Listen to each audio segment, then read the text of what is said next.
بسم اللہ الرحمن الرحیم الحمد للہ وحدہ والصلاة والسلام علی من لا نبی بعدہ اما بعد۔ سلسلہ وار مضمون غصے سے متعلق چل رہا ہے۔ مسند احمد کی روایت حضرت ابن عباس رضی اللہ عنہما سے روایت ہے، رسول اللہ صلی اللہ علیہ وسلم نے ارشاد فرمایا، لوگوں کو دین سکھاؤ اور خوشخبریاں سناؤ اور دشواریاں پیدا نہ کرو، اور جب تم میں سے کسی کو غصہ آئے تو اسے چاہیے کہ وہ خاموشی اختیار کر لے۔ اس حدیث مبارکہ میں اللہ کے نبی علیہ السلام نے سب سے پہلے تو اپنی امت کو یہ حکم فرمایا کہ وہ دوسروں کو دین سکھائے، جتنا دین جانتا ہے وہ دوسروں تک پہنچائے، اور پھر اس کا اسلوب اور طریقہ بھی بتلایا کہ دین پہنچانے میں سختی نہ ہو، بلکہ دین اس طرح سکھائے کہ لوگوں کو خوشخبریاں سنائے، لوگوں کے لیے دشواریاں پیدا نہ کرے۔ اور پھر آگے وہی مضمون جو پچھلی احادیث میں گزرا کہ رسول مقبول علیہ السلام نے غصے سے متعلق بہت اہم بات ارشاد فرمائی کہ جب تم میں سے کسی کو غصہ آئے، جیسے پچھلی کل ہم نے یہ سنا تھا کہ جب غصہ آئے تو آدمی کو چاہیے کہ کھڑا ہو تو بیٹھ جائے، بیٹھا ہو تو لیٹ جائے۔ اس حدیث مبارکہ میں سرکار دو عالم صلی اللہ علیہ وسلم ارشاد فرماتے ہیں کہ جب غصہ آئے تو اسے چاہیے کہ وہ خاموشی اختیار کرے۔ میں نے کل یہ عرض کیا تھا کہ غصے میں آدمی بہت کچھ بول جاتا ہے، بہت کچھ کر جاتا ہے اور اس کے بعد پچھتاتا ہے۔ تو اس حدیث مبارکہ میں جو مسند احمد کی روایت ہے، آپ علیہ السلام نے ارشاد فرمایا کہ غصہ آئے تو ایک کام یہ کرے کہ اس وقت کچھ نہ کہے، خاموشی اختیار کرے۔ میں نے کل یہ بھی عرض کیا تھا کہ غصے میں فیصلہ نہیں لینا چاہیے، بلکہ اگر کوئی دل چاہ رہا ہے کہ نہیں اب تو یہ کرنا ہی ہے تو کم از کم اس کو کل پر پرسوں پر ڈال دے کہ کل فیصلہ لوں گا، پرسوں غصے کی حالت میں کوئی فیصلہ نہ لے۔ اور اس حدیث مبارکہ میں فرمایا کہ غصہ آئے تو اسے چاہیے کہ وہ خاموشی اختیار کرے، خاموش ہو جائے، کچھ نہ بولے کہ نہیں اس وقت کچھ نہیں بولوں گا۔ بہت حفاظت کا بڑا سبب اللہ کے نبی علیہ السلام نے یہ بتلایا، چونکہ انسان ہے اور میں نے عرض کیا غصہ تو آئے گا۔ امام شافعی رحمۃ اللہ علیہ کا قول ہے کہ جسے غصے کی بات پر غصہ نہ آئے وہ تو گدھا ہے۔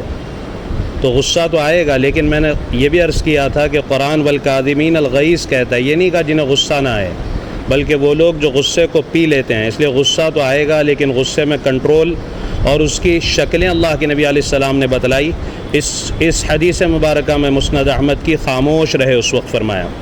ابو داؤد شریف کی روایت حضرت عطیہ رضی اللہ تعالیٰ عنہ روایت کرتے ہیں کہ رسول اللہ صلی اللہ علیہ وسلم نے ارشاد فرمایا، غصہ شیطان کے اثر سے ہوتا ہے، غصہ شیطان کے اثر سے ہوتا ہے، اور شیطان کی پیدائش آگ سے ہوئی ہے اور آگ پانی سے بجھائی جاتی ہے، لہذا جب تم میں سے کسی کو غصہ آئے تو اس کو چاہیے کہ وہ وضو کر لے۔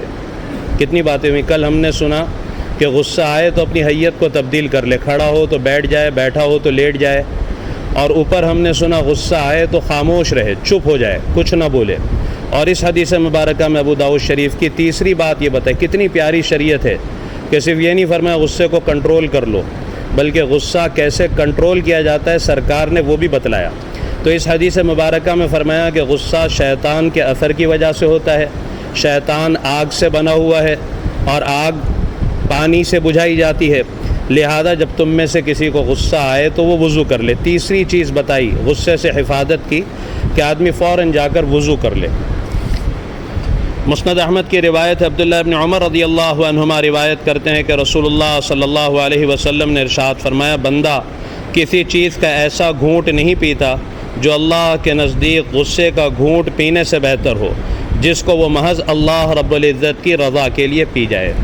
کیا عجیب بات ہے، کتنے عجیب انداز میں سمجھایا آپ نے۔ یہ نہیں فرمایا کہ بہت بہتر ہے وہ بندہ جسے غصہ نہ آتا ہو، غصہ تو آئے گا، لیکن آپ نے فرمایا کہ سب سے بہتر گھونٹ یہ ہے کہ وہ غصے کو پی جائے، کہ آئے گا جب ہی پیے گا نا، آئے گا نہیں تو پینے کا پھر کیا مطلب ہو؟ کہ آپ نے بتلایا کہ آئے گا تو صحیح، تم انسان ہو، غصہ آئے گا، لیکن سب سے اللہ رب العزت بندے کا کسی چیز کا ایسا گھونٹ، بندہ کسی چیز کا ایسا گھونٹ نہیں پیتا جو اللہ کے نزدیک غصے کا گھونٹ پینے سے بہتر ہو، جس کو وہ محض اللہ کی رضا کے لیے پی جائے۔ ایک بات عجیب یہاں بھی فرمائی کہ غصے کو پیے اور اللہ کی رضا کے لیے پیے۔ ہم لوگوں کا غصہ بھی میں کہا کرتا ہوں بہت ہوشیار ہے، سامنے اگر چچا دکھے تو سوری بول کے نکل جاتا ہے، اور بھتیجا نکلے، سامنے بھتیجا دکھے تو بمبئی کی زبان اس کو ٹھساتا ہے۔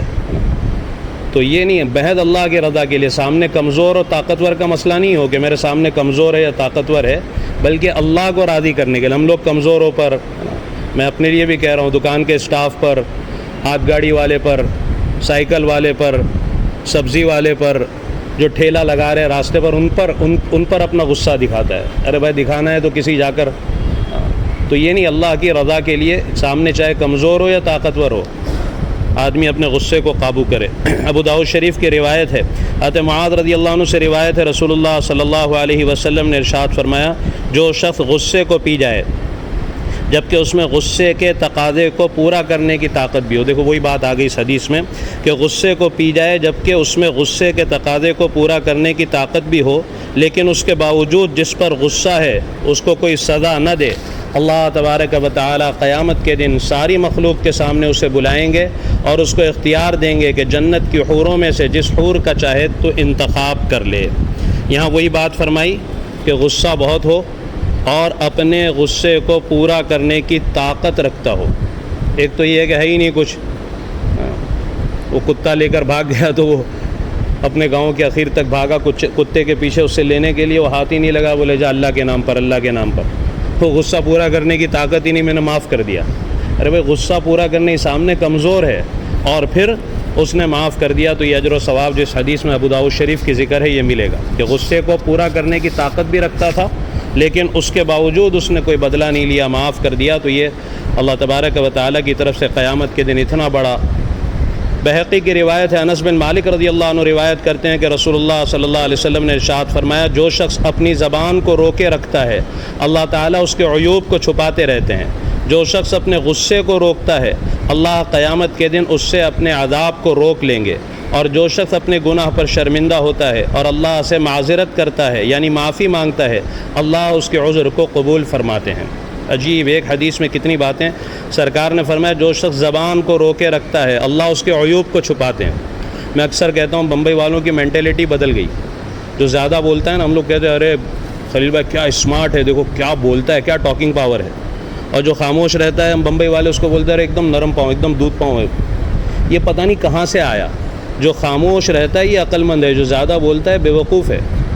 اللہ کے نبی علیہ الصلاۃ والسلام فرماتے ہیں جو اپنی زبان کو روکے رکھتا ہے اللہ اس کے عیب کو. زبان یعنی ہم بمبئی والے بولنا نہیں چاہیے، ہمارے یہاں بعض لوگ بولتے ہیں بمبئی کی لینگویج میں، وہ صحیح بولتے ہیں کہ آدمی اپنے منہ کی سائز دیتا ہے تو سب پتہ چل جاتا ہے کتنے پانی میں ہے.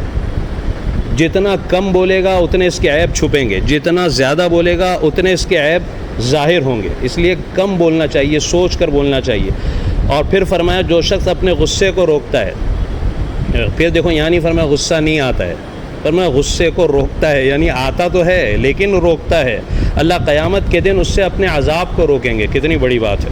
اور جو شخص اپنے گناہ پر نادم ہو کر اللہ سے معذرت کرتا ہے، انسان ہے پورے ارادے کے ساتھ کہ میں گناہ کروں گا ہی نہیں، کیونکہ گناہ کرنے سے اللہ ناراض ہوتے ہیں اور میں اللہ رب العزت کو کیسے ناراض کر سکتا ہوں، لیکن پھر بھی بشریت کے تقاضے سے گناہ ہو جائے تو معذرت کرتا ہے اور معافی چاہتا ہے تو اللہ اس کے عذر کو قبول کرتے ہیں. میرے بندے نے پوری کوشش کی گناہ نہیں کروں گا، روکتا رہا لیکن بشریت کے تقاضے سے ہو گیا، شرمندہ ہو گیا، نادم ہو گیا، مجھ سے کہنے لگا اللہ معاف کر دیجیے اب نہیں کروں گا. اللہ رب العزت فوراً اس کے عذر کو قبول فرماتے ہیں. اللہ تبارک و تعالی اس روحانی بیماری غصے سے، بیجا غصے سے ہم سب کی حفاظت فرمائے.